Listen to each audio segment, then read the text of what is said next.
Queria começar com uma análise sua da posição das Forças Armadas em relação às declarações do presidente Bolsonaro no domingo. Pois é, no domingo, naquela manifestação na frente do Palácio, o presidente várias vezes disse, né, Forças Armadas estão ao lado do povo e ao nosso lado. Né? Nada mais óbvio, né? O militar é o povo fardado e o presidente é o comandante supremo das Forças Armadas. Mas ele terminou fazendo um resumo dizendo as Forças Armadas estão ao lado da lei e da ordem, da democracia e da liberdade, exigiremos o cumprimento da Constituição. Exigir o cumprimento da Constituição também é óbvio. Só que hoje, que é o dia da língua portuguesa, o óbvio muitas vezes precisa ser desenhado. Aí, ontem, o vice-presidente Mourão desenhou, né? Confirmou tudo que o presidente disse.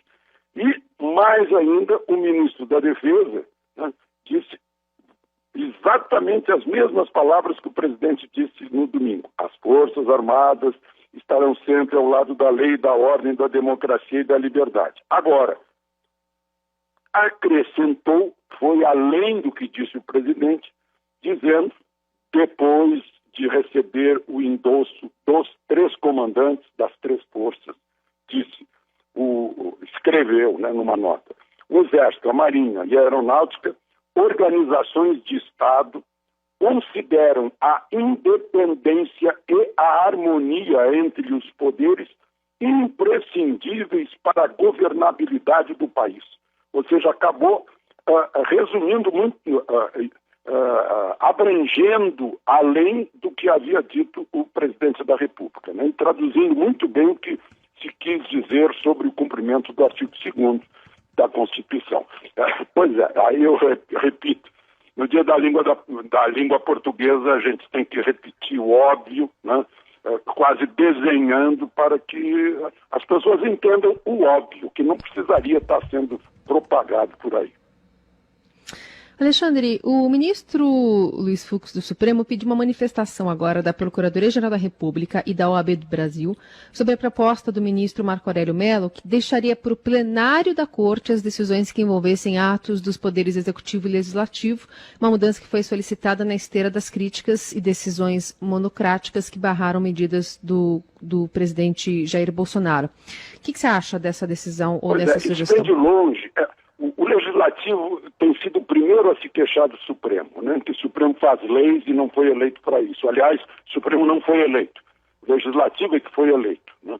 O Supremo é nomeado pelos que são eleitos, né? E, no entanto, estava se imiscuindo na produção de leis, alegando o vácuo da lei, né? Agora, por decisões de um único ministro, decisão monocrática, né? Impede a expulsão ordenada pelo Poder Executivo de diplomatas venezuelanos e impede a nomeação pelo chefe do Poder Executivo do diretor da Polícia Federal. O ministro Marco Aurélio pediu ao presidente do Supremo que mude o regimento interno, que seja mudado, né, para que isso não aconteça mais, para que essas decisões sejam tomadas no plenário, ou seja, por 11 juízes e não apenas por um só. E Marco Aurélio acrescentou, né? Alguns que pensam que são semideuses não vão gostar. Os que tiverem um mínimo de juízo, de percepção do contexto, vão perceber que tem que ser feita essa mudança muito rapidamente, muito brevemente.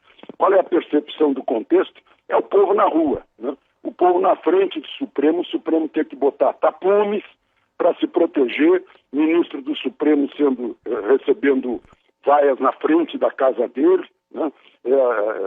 A percepção disso, dessa expansão de um poder que não tem voto sobre outros poderes, no caso legislativo e executivo, que foram eleitos para fazer o seu trabalho, né? Mas são impedidos por algumas decisões monocráticas de ministro do Supremo.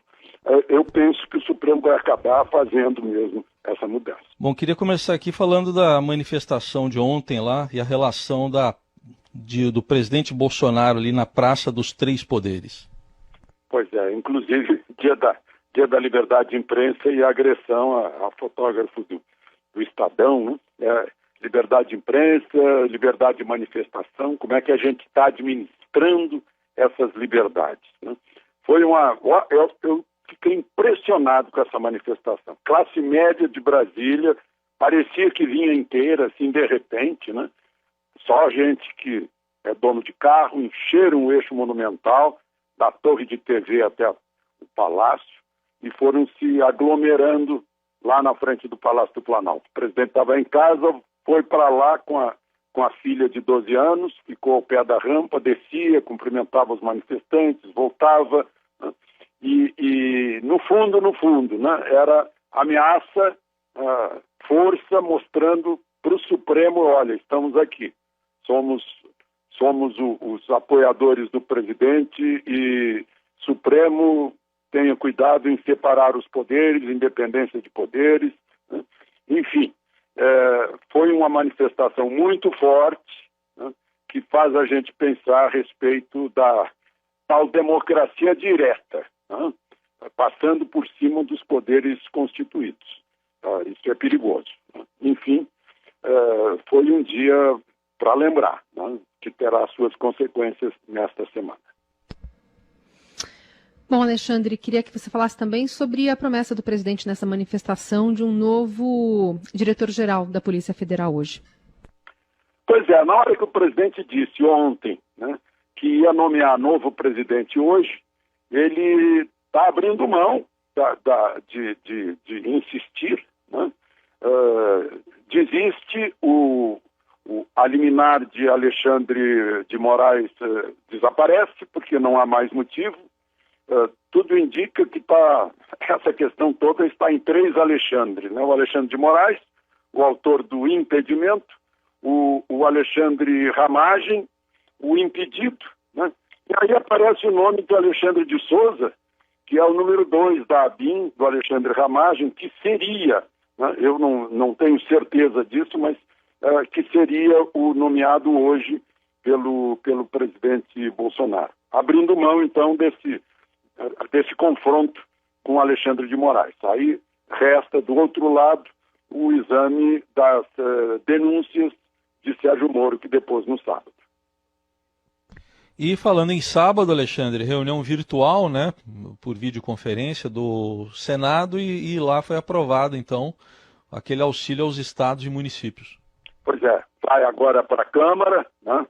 Nessa mesma segunda-feira em que o Copom parece que começa a baixar o juro básico mais uma vez, né? 3,75, talvez baixe para 3,25, mas enfim, vai para a Câmara e um texto que foi refeito pelo presidente do Senado, de comum acordo com o ministro Paulo Guedes e com o presidente da República, baixando uma despesa da União que seria muito alta, que a União não conseguiria sustentar. Mas a União, mesmo assim, entra com 60 bilhões, tem mais 49 bilhões que estados e municípios ficam dispensados de pagar à União e aos bancos da União, e 10 bilhões e 600 milhões de renegociações. Agora, por outro lado, congela os salários de estados, municípios, União por 18 meses, deixando de fora desse congelamento a saúde, a polícia e os militares. Agora tem uma questão, o peso dado como critério de repartição. 60% do peso é pela população de estados e municípios e 40% pela incidência da Covid-19. Aí é que vai pegar, né? Aí é que vai pegar, porque a gente tem visto imagens aí de pessoas sendo interrogadas. Eu posso botar que é Covid-19 e tal. Então começa a fabricação de uma incidência, né, para que o município ou o estado receba mais dinheiro. Isso precisa ser fiscalizado, não sei como, né, mas